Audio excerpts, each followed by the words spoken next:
Hello, I'm Congressman Lee Terry from the state of Nebraska's 2nd District. Republicans in Congress are focused on creating jobs and improving the cost of living in America. We've held the line against tax increases and passed a balanced budget and forced the Democratic-run Senate to approve its first budget in 4 years. There's something else we need to do, and that's take on the high energy bills many families and small business are up against.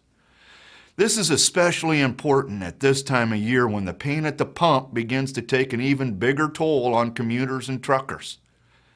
That's why I've led the efforts in the House to support the Keystone XL pipeline, project that would bring more North American energy to the marketplace and put thousands to work.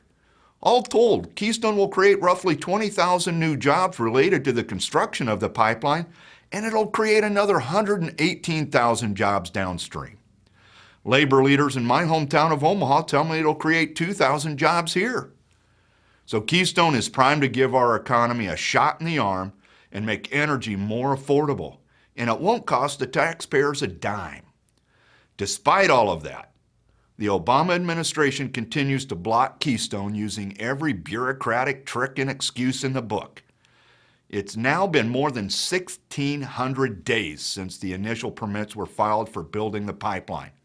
To put that in perspective, it took the United States a little more than 1,300 days to win World War II, and it took Lewis and Clark about 1,100 days to walk the Louisiana Purchase and back. The Keystone XL pipeline is a no-brainer. It's passed muster through several environmental reviews. It's picked up support from a broad grassroots coalition of unions and employers. Public backing has risen to 70%. And just last week, the Democratic-run Senate endorsed Keystone with a filibuster proof of 62 votes, a bipartisan show of support rarely seen in Washington. The people in the Congress have spoken. The experts have weighed in. Now it's the time to build the Keystone pipeline. No more delays, no more politics. If the president continues to drag his feet, Congress is prepared to act.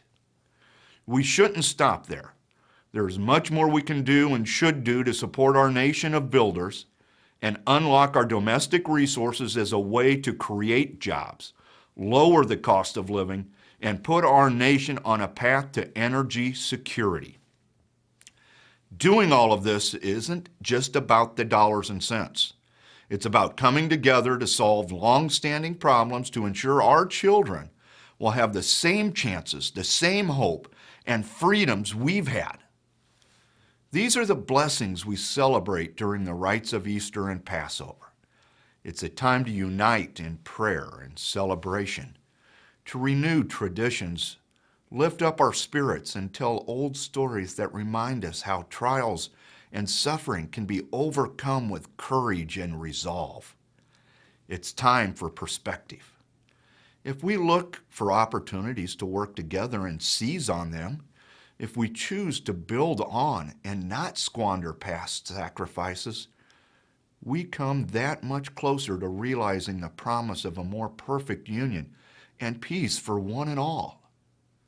God bless you and your families, and thank you for listening.